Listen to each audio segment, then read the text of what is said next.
Where's Jill?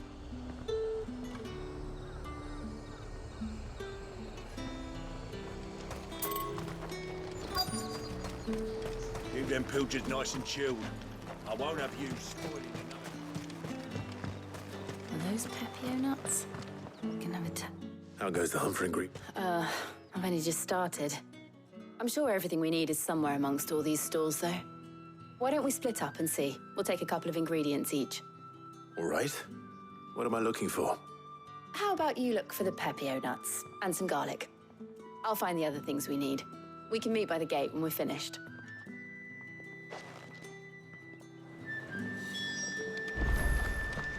Up! You'll not find a bruised pippin. Fresh cuts! Come and get them before they're gone. What can I interest you in today? I hope it's to your liking.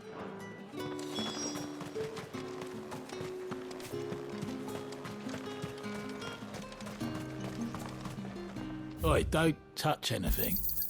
And go on, take it. That's everything. Let's see how Jill's getting on.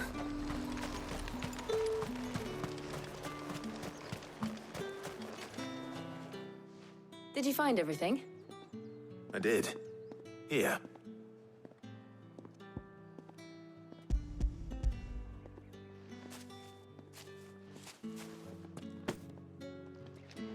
Garlic and Pepio nuts. Perfect. Now, all that remains is for Harpocrates to somehow turn all this into what Mid needs to keep her engine cool.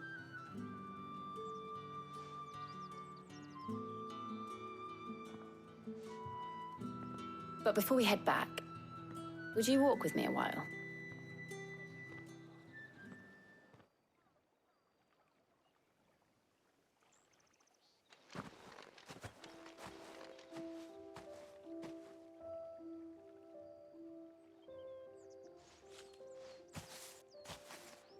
Thank you for asking me to help you today.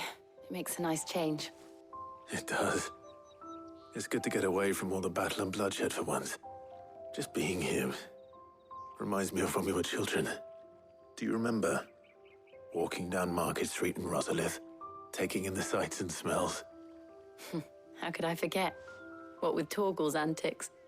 Remember how his nose would prick up at the scent of sausages? He'd go racing away and we'd have to go running after him. We wouldn't catch you now, would we, boy? Was there anything you wanted to buy for yourself while we're here? There was, yes. Well, sort of. Molly in the kitchens told me about a place that sells particularly good pies. Thought you might like to share one with me. I would. Thank you. And I saw some bread.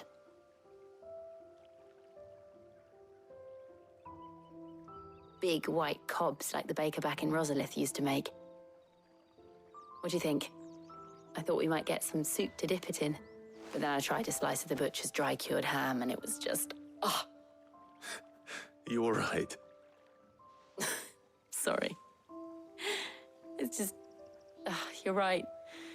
I really do feel like a child again being here with you.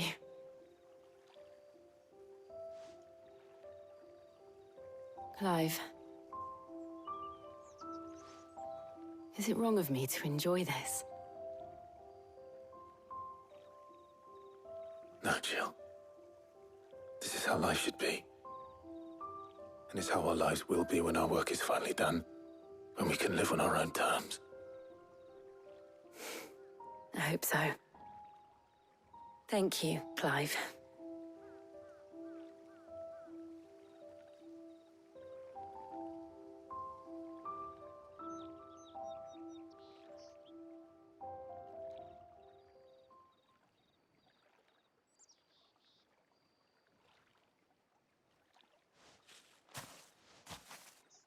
Well, I suppose we better be getting back. I need to give these ingredients to Harpocrates and Talia. I'll see you at the hideaway. Take care. I will. You too.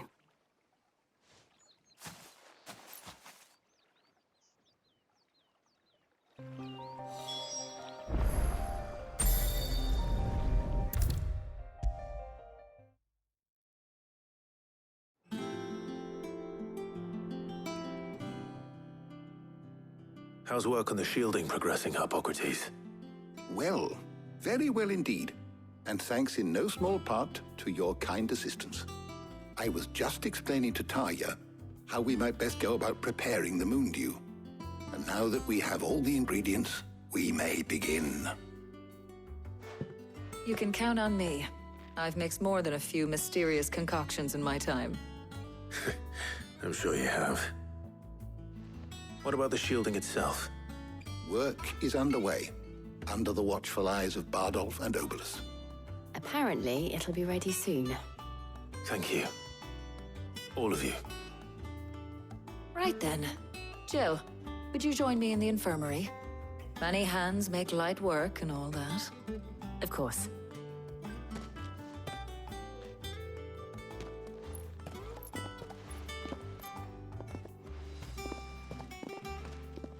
Oh, and Clive, thank you. It was nice just being with you.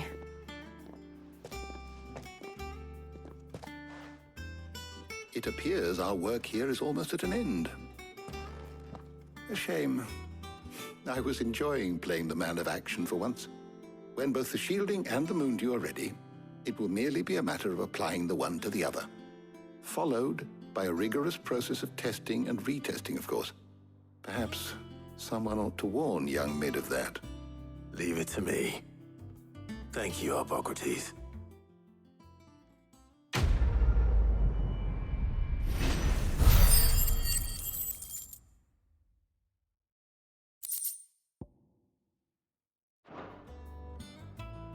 Well, I'd better go and give Mid the good news then.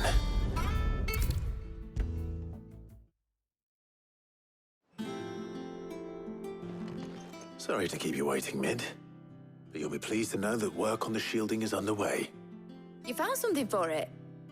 In a manner of speaking, Hippocrates knew of a substance that's highly resistant to heat, a coating that should provide the protection you need. He's supervising the construction and testing of the shielding as we speak. Brilliant! I knew you wouldn't let me down. Don't thank me. I'm just the errand boy. Right then, better start working out how to bolt all these bits together. To the Black Hammer!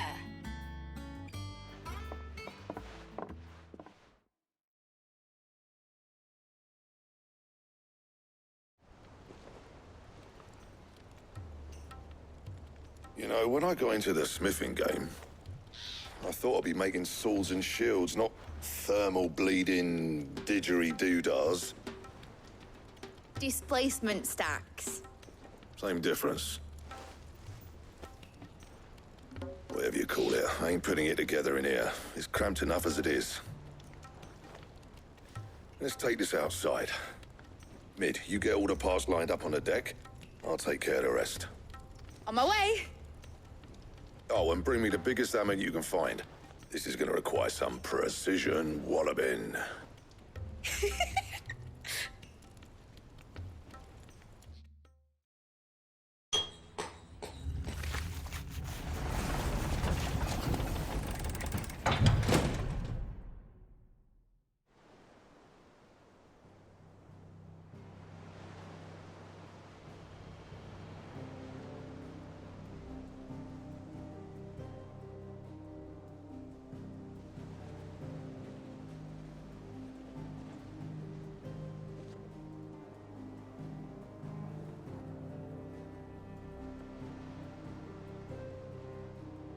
It's finished! It's finally finished!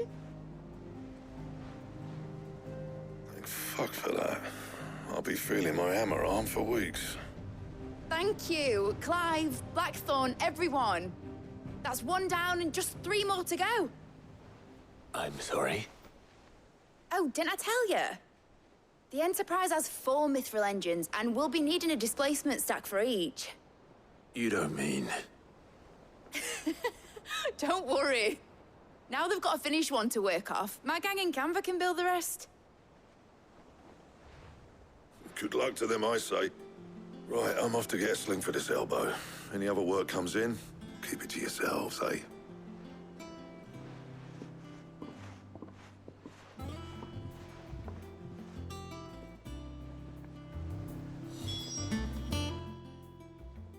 What's the matter? Nothing. Just daydreaming. Thinking about the Enterprise sailing off over the horizon to shores unknown. Searching for a land untouched by the Blight. Just like me and my dad planned. So if the worst came to the worst and every scrap of soil in the Twins turned black, we might still have a chance. That's what she was meant to be. You see, one last chance just in case we needed it. But now she's so close to being finished, I've realized I don't want it to be that. I don't want it to be just a lifeboat for us to cling to if things get desperate. I want people to sail aboard her by choice, not from the lack of it. In a world where we're not just trying to survive, but where we can actually live. I'm working on that. And I'll do everything I can to get you what you want. Don't you always? All right. My mind's made up. As soon as the Enterprise is fit to sail, I'm putting her under your command. Sod our plans, I'm trusting in yours. Are you sure about this? Something tells me it's what my dad would have wanted. He'd be proud of you. You were gonna visit his grave, weren't you? I was.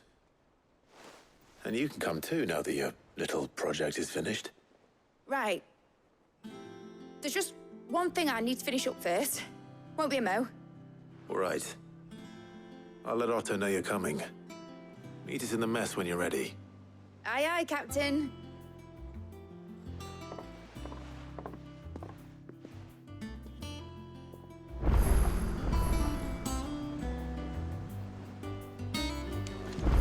Mid told me she was building a ship.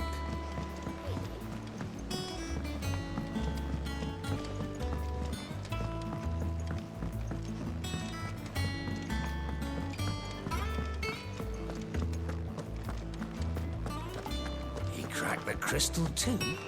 You're joking.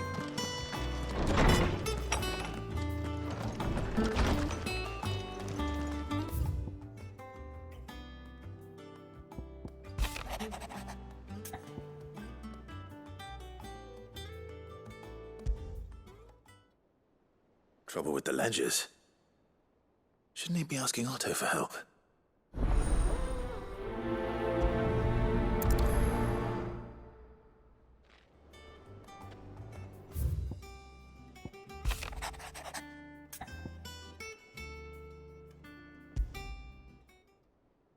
What could be wrong with Torgor? He seemed well enough when I last saw him.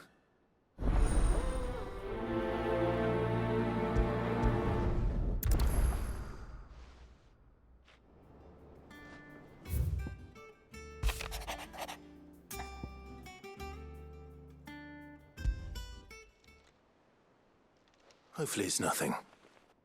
But I should speak to Blackthorn just in case.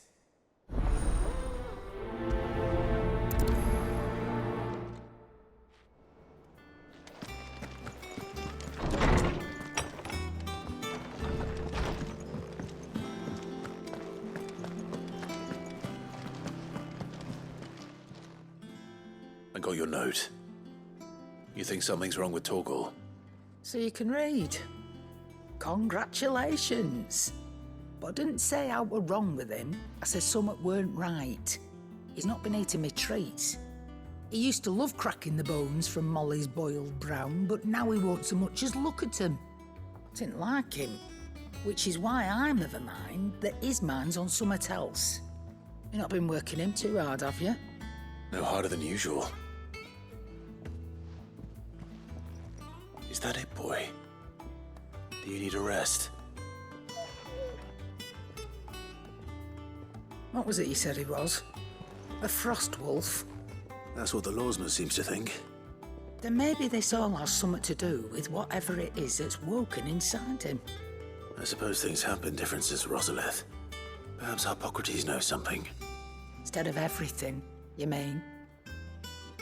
Perhaps.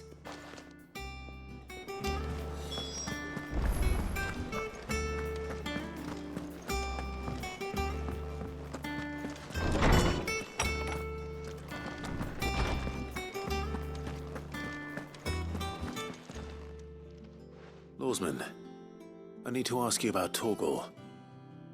Something's not right with him. He isn't ill, is he? I don't think so. But according to Lady Karen, he seems to have lost his appetite, which is certainly a new development. She says he's hardly been touching his bones of late, and she believes it may have something to do with what happened at Rosalith Castle. I rather think she might be right, though not about his appetite. All canids are instinctively inclined to crack open bones for the rich marrow that resides within, and I see no reason why a frostwolf should be any different. Accordingly, I suspect it is not a lack of appetite that afflicts Torgal, but a surfeit of it. If we assume that his newfound magics require additional nourishment to sustain, it may well be that the bones Lady Karen is accustomed to providing are no longer sufficient. Frostwolves, after all, habitually prey upon far larger animals, whose bones may yield altogether different nutrients. As to where one might find a suitable substitute, some antelopes that graze the meadows of eastern Rosaria have been known to grow to a size more than double that of their lesser cousins.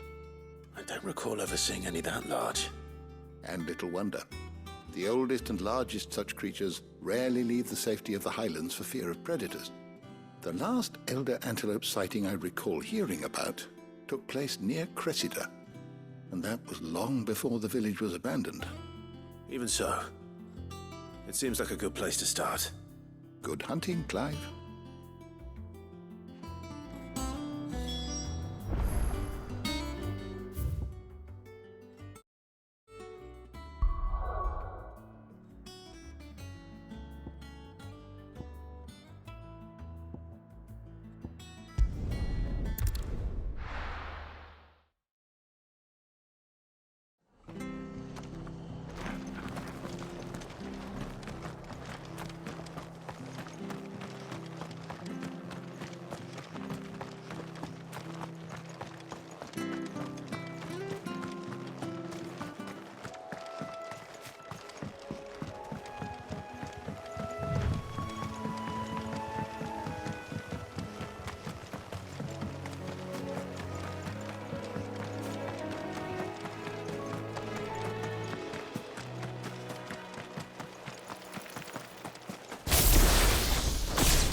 It's certainly quiet.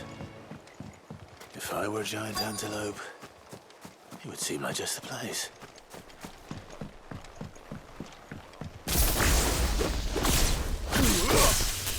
Now we'll find one bigger than that.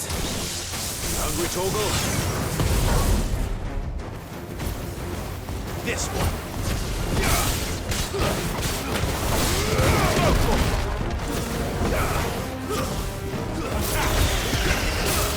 Over here!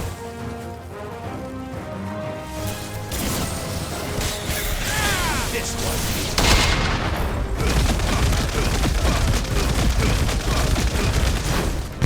Go, Torgal!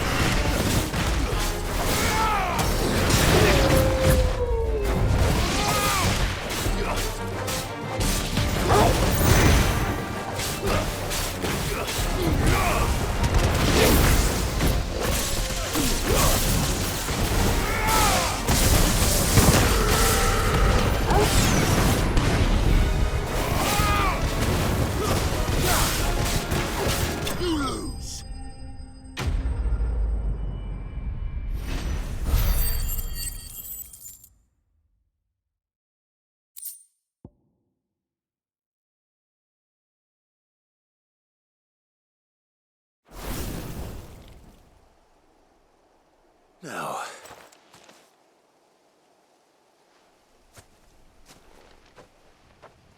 will it be enough, I wonder?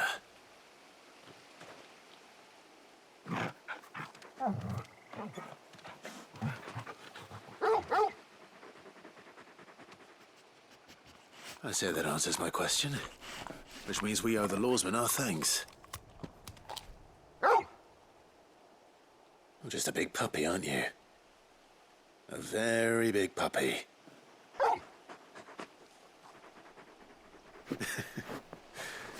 You do know you can take that with you, Torgal. Lady Karen will be relieved to hear you've got your appetite back. Come on, boy.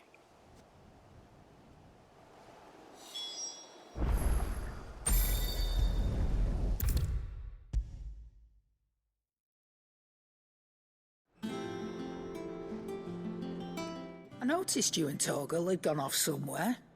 Take him for a walk, did you? You could say that.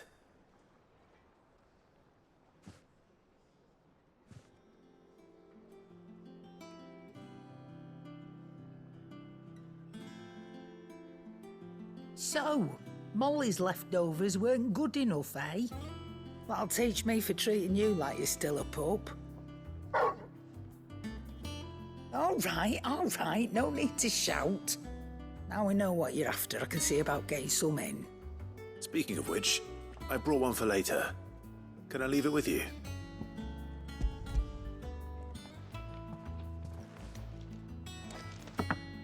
You can, aye. I'm nice like that. In return, you can thank Tomes for me. The bloody know-it-all. I was just on my way to see him.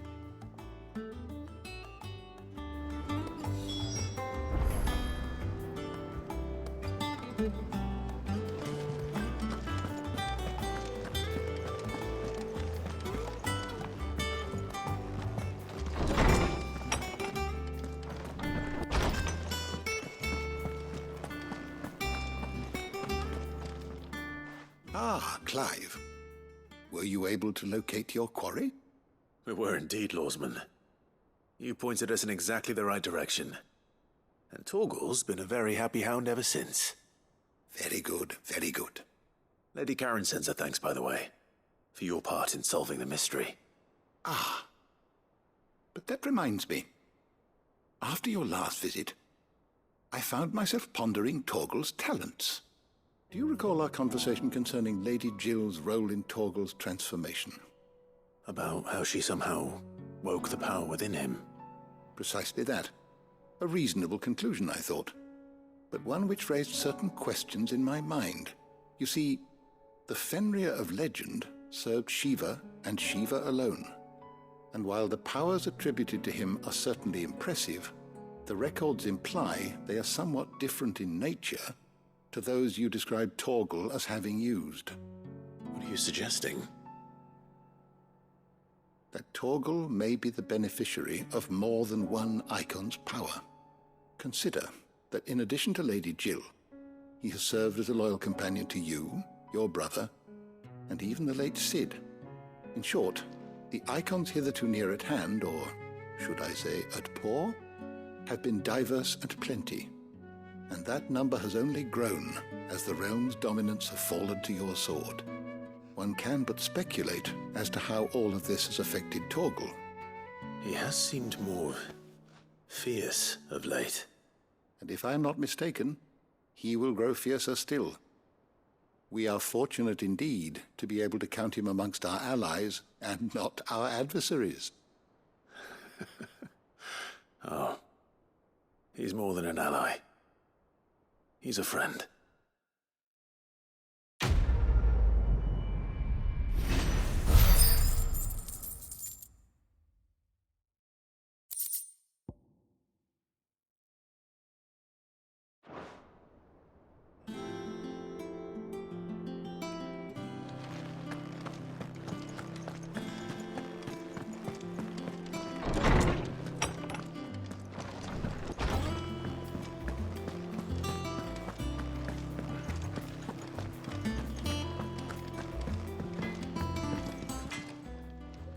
Blackthorn, you have a moment. Not really, no. This won't take long. I just wanted to ask how you're getting on. August was worried about you, that you might still be doubting your craft, even after learning the trick of that cuirass. Is there something else weighing on your mind? Perhaps sharing your thoughts might help. That bastard's like a dog with a bone. Still, you've got a keen eye, I'll give him that. He's just, well, Karen showed me something. Something I've never seen before. And that was? A sword. An odd-looking thing with a single-edged blade.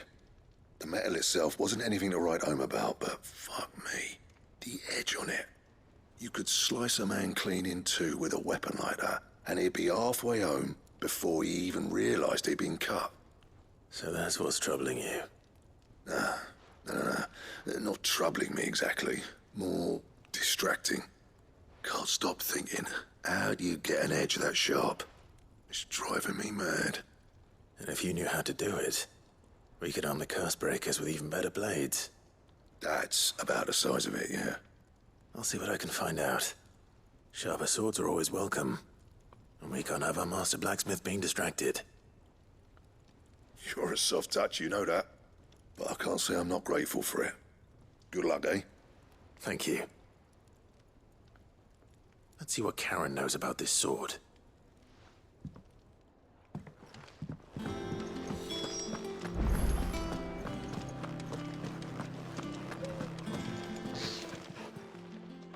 You're looking well, Karen. What do you want? Out with it. I want to know about the sword you showed Blackthorn. Single-edged and extremely sharp. Running around after him again, are you? I suppose I am, yes.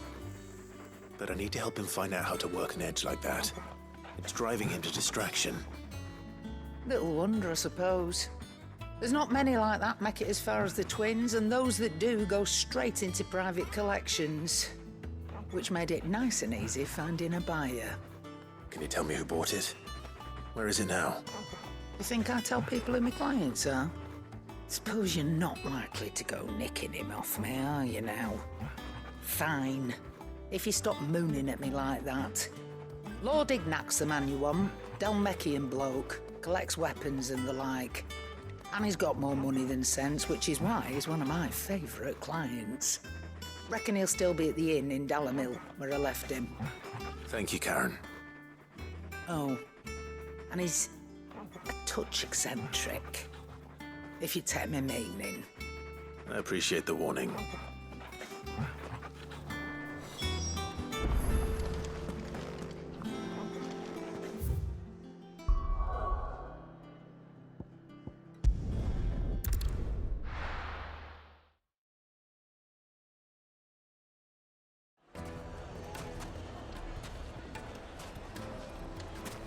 People take notice of wealthy men. Shouldn't be too hard to track down Karen's collector. The whole mother crystal gone. What are we gonna do? Come here. You. We don't know for sure. Listen. I've got this theory. The fallen. I don't think they all fell. Some of them are still living among us. You could be one of them. I could be one of them.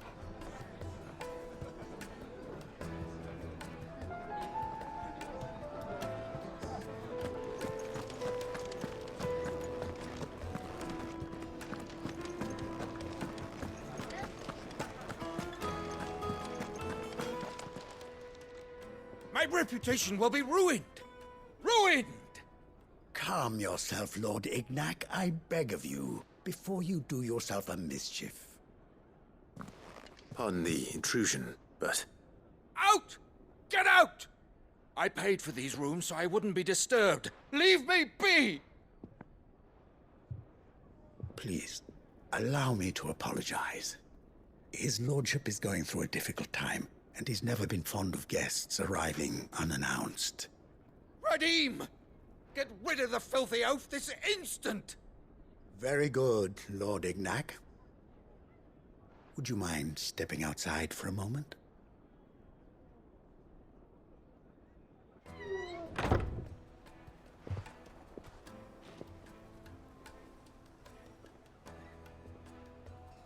I'm sorry if I've caused you any trouble. That? Oh, no. That's just how his lordship is. Though the morning's events have left him somewhat fractious. He has been dispossessed of his luggage, you see. The thieves also made away with a considerable amount of coin. Coin the innkeeper will soon be keen to collect. I don't suppose a certain blade was among the stolen items. A single-edged sword. It was purchased from a merchant friend of mine. Ah, you know Lady Karen? Yes, I'm afraid it was. Then I'll retrieve Lord Ignac's luggage. But I have one condition. You have but to state it. You are welcome to anything that is within my power to grant. I want an audience with Lord Ignac. A few minutes should be enough. Then I'll be on my way. A condition I would be a fool to refuse. Of course, you shall have your audience. I don't suppose you saw where the thieves went. I did not, no. Though some discreet inquiries made on his lordship's behalf mean that I know where you might find them. The bandit's bed. Every ill-gotten coin in Dalamel is said to pass through that disreputable corner of the Valcroy. And that's where I'm heading. I shall speak to Lord Ignac in your absence, and arrange for an audience upon your triumphant return. That will be very kind of you. Farewell, and best of luck.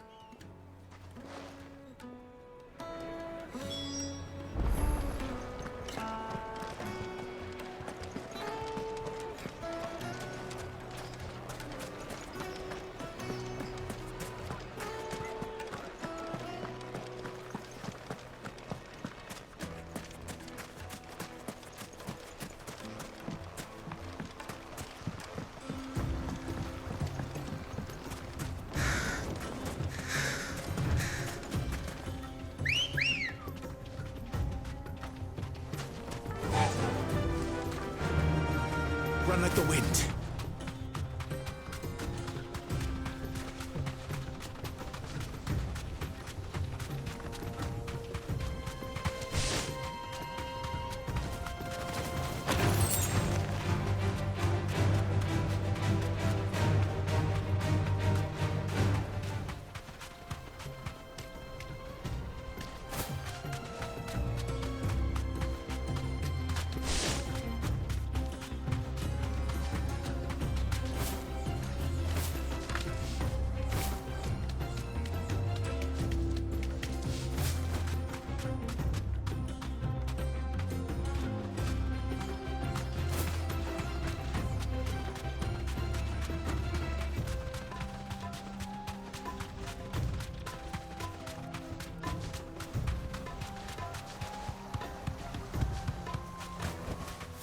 No need to ride from here.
This must be Ignac's luggage. Nothing seems to be damaged. All right. Let's get it back to Dalamil.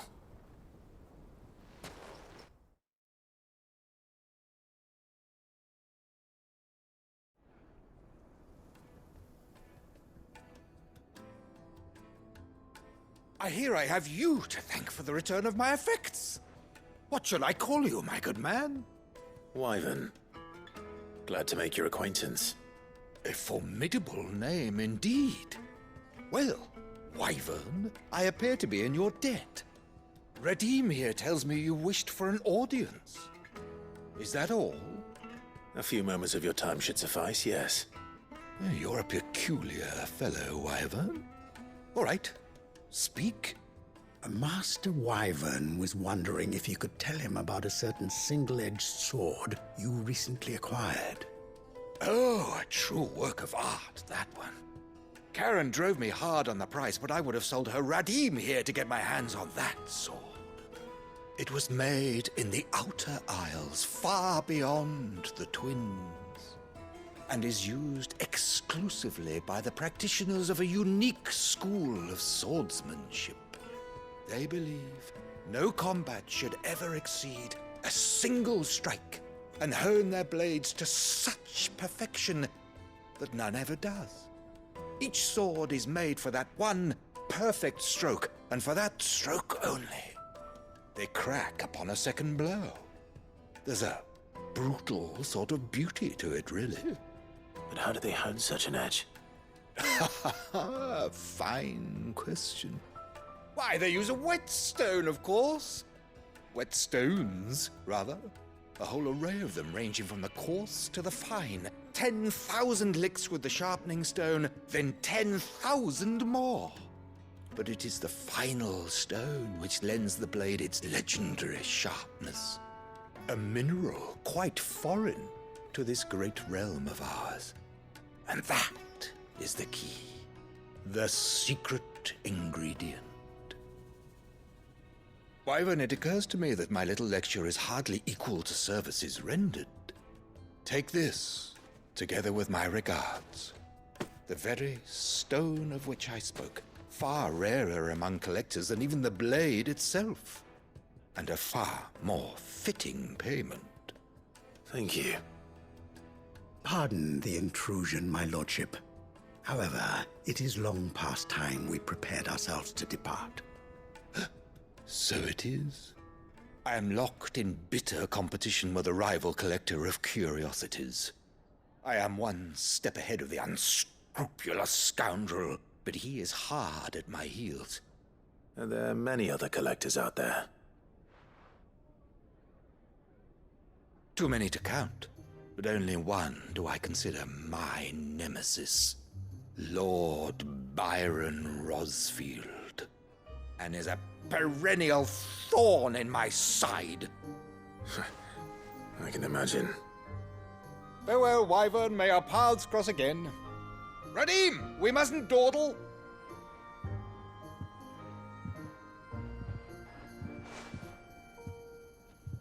I think his lordship is rather taken with you, Master Wyvern. Thank you again for your assistance. Coming, my lordship. I'll be right there.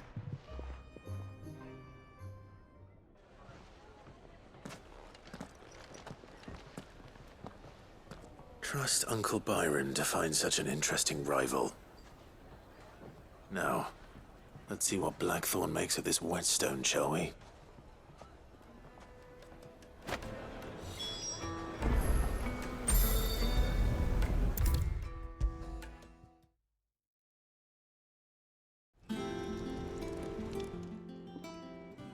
Sorry for the wait, but hopefully you'll agree it was worth it. You learned something about that sword, then? I did better than that.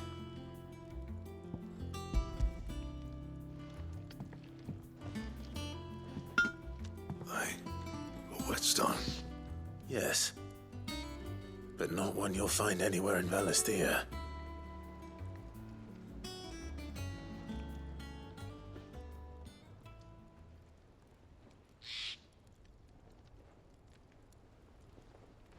No wonder I couldn't get the same finish on the grinding wheel. One hit and all done, eh? Might not be so bad if all you ever fought were duels. Good luck on the battlefield. Your second opponent would be your last, no matter how good you were. Even so, is there some way it could be used to give the curse breakers an edge? I think so, yeah. With this whetstone and the right kind of steel, I could probably even make a twin of the blade that rattled me. But there'd be no replacing this little rock once I worn it down to a sliver. I reckon we get a dozen swords from it, if that. Swords that the curse breakers wouldn't know how to wield properly, and that would see them through a single fire piece. Nah, no point trying to copy that thing. Be about as much use as a wax anvil. But finishing our blades with a whetstone this fine, now that's something to consider. And what's finer than fallen masonry, eh? Or more hard-wearing, for that matter. Just imagine it. Good Valisthian steel with an edge as sharp as any found in the Outer Isles. I won't make a copy, nah. I'll make something much better. I'm sure the curse breakers will be delighted. Just don't push yourself too hard. Don't you worry about me, sunshine. I've been working day and night since I was half your age, and I'll still be here when you're long gone. Hey, thanks, Clive. I mean it. I owe you one, August too. It's good to know someone's looking out for me. He'll be happy to hear you said that. And I'll see that my debt to you's paid. First new blade I make's got your name on it. You come and find me when you've got the materials. All right. I will.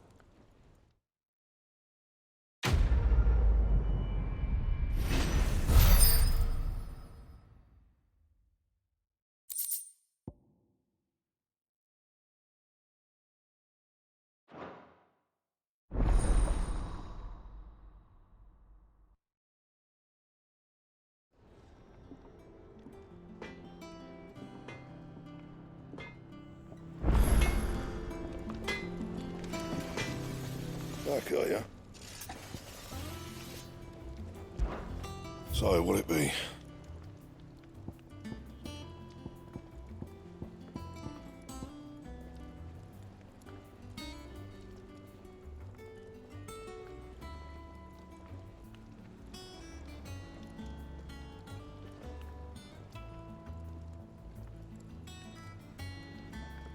And?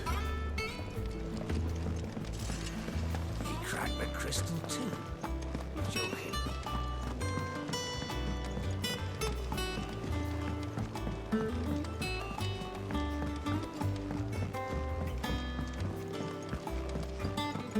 Mid told me she was building a ship.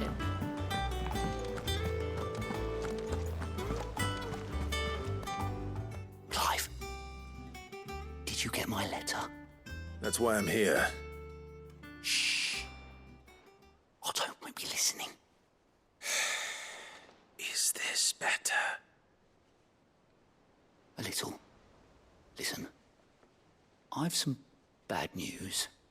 It turns out the hideaway may be slightly behind in its payment to certain lenders, and it may be my fault.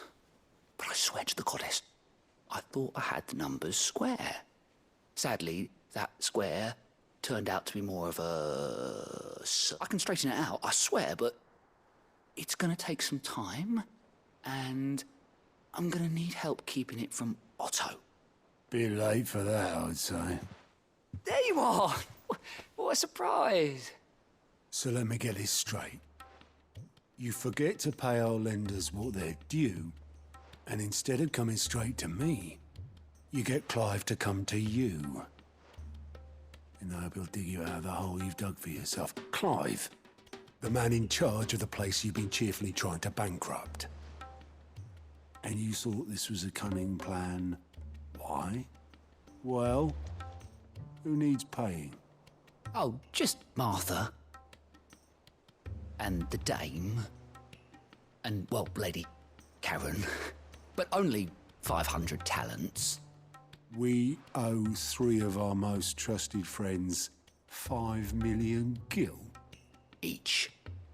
5 million each.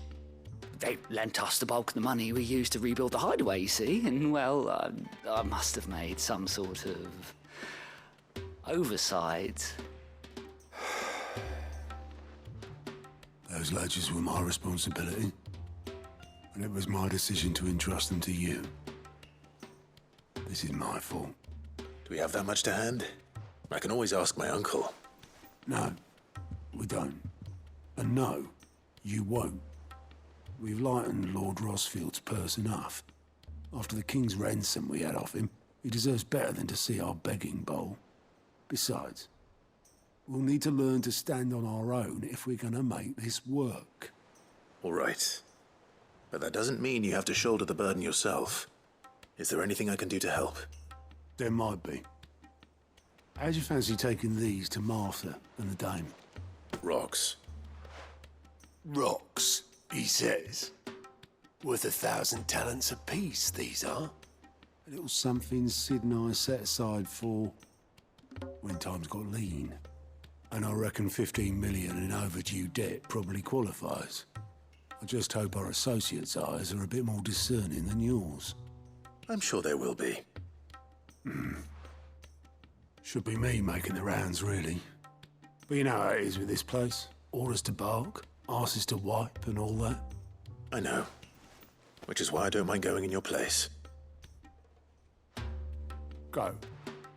Do you know why I only gave Master Clive here 2 star rubies?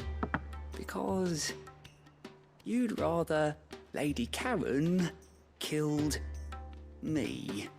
Because I'd rather Lady Karen killed you. Yes. Well, I suppose this is goodbye then. Don't worry. I'm sure Karen will understand. Really? Do you think so?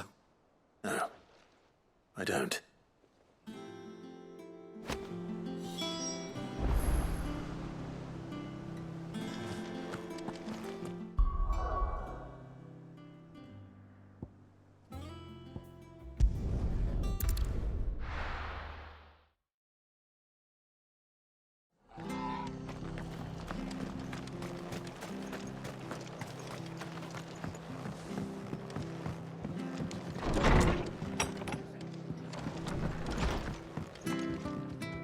Clive, we weren't expecting you. I wasn't expecting to be here, but it seems we still owe you a considerable amount of coin for your help with our rebuilding efforts. And though I doubt it's what you were expecting, we were hoping you'd take this as payment.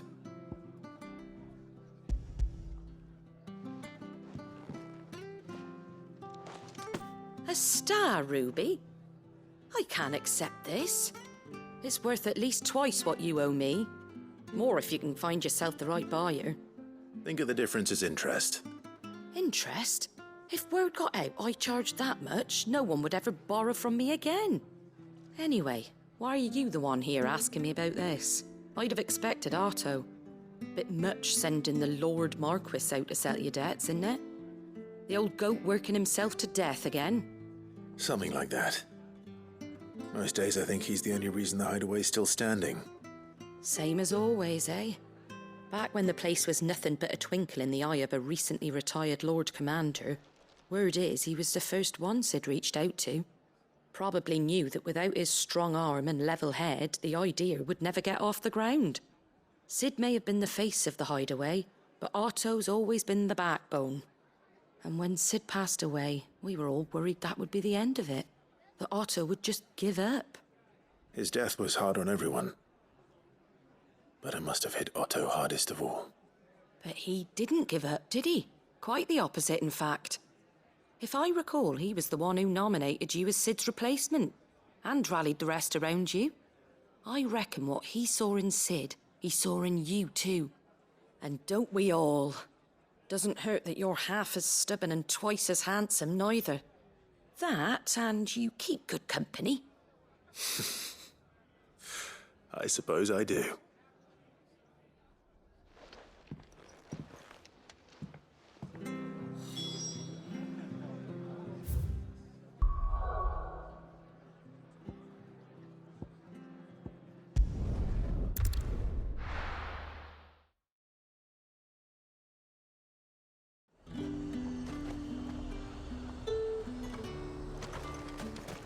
there's talk at the glass gate.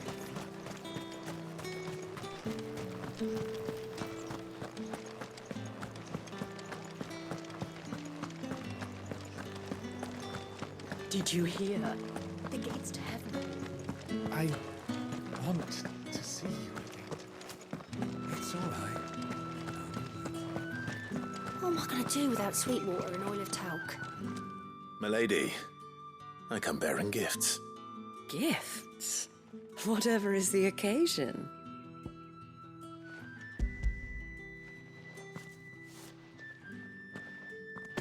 Oh my. Clive, you really have outdone yourself.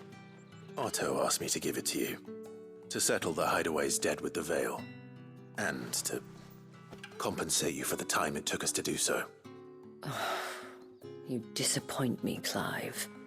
I thought you might finally be warming to me. Tell Otto he can keep his baubles. I tried to tell him as much the first time around. The man owes me nothing, nor does the Hideaway. My contribution to the restoration effort was made freely and willingly. It was the least I could do. You once told me Sid did you a kindness. I'd like to do the same. Please, accept it. For my sake. And for Otto's. For all of us. For all you've done. It is rather fetching, isn't it? Very well. Otto is lucky to have you, Clive. I doubt anything could ever replace his son. But you and the others at the Hideaway are the closest thing he has to family. Otto had a son. Long ago, yes. Sid told me Otto lost him when he was just a boy, and blamed himself for not being able to stop it. I don't know how it happened, whether there was anything he could have done, but it was clear that it weighed heavily on him. I didn't know. How could you have? I doubt anyone did. Besides Sid, I've never met a man more keen to bear his sorrows in stoic silence. An ill habit, given that both have always been surrounded by friends desperate to help them. I'm beginning to see that.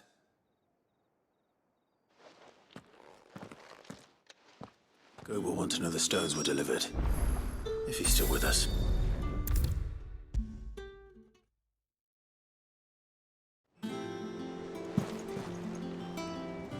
Goat. Still alive, I see. So Lady Karen accepted the ruby. Ah, about that. I tried my best, but she was just too stubborn to take it. She threw it right back in my face, in fact, and told me I could stick my stupid stone where the sun don't shine. Karen refused payment. I hope it wasn't something I said. I'm sure you were as tactful as ever. Let me see what I can do. Oh, wonderful. I hope you have better luck than I did.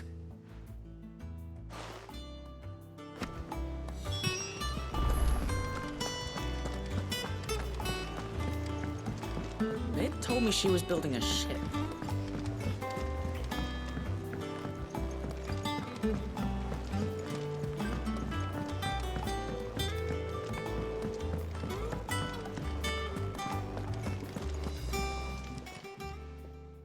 Lady Karen, Goat tells me you weren't happy with our offer. Would you prefer the debt was repaid in coin? What debt? I don't recall lending any of you lot me hard-earned gil. I may have tossed a talent or two in the Hideaway's coffers, but those were donations, and you can hardly call it charity if you go asking for it back. Of course not. But one good turn deserves another. And our circumstances have changed. Surely you wouldn't shun the gratitude of a pauper who happened to have become a prince. Oh, so you're a prince now, are you? Fine. But I'm selling it and taking what I'm owed, then you're getting the rest whether you like it or not.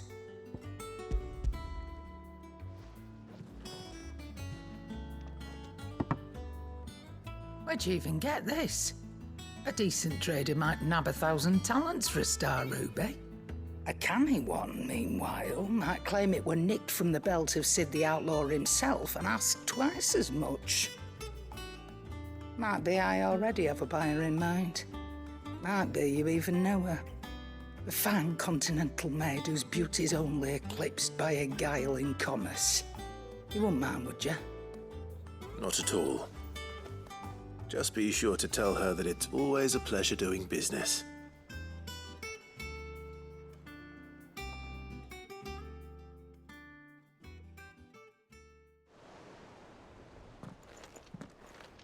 I hear you ended up delivering all 3 stones. Thanks to this lump. I sometimes wonder what I pay you for. Speaking of which, I still haven't been paid last month's wages. Oh, so you remember what's owed to you then? Get your ass behind that disc of yours and don't get up before those ledgers are square. Right away.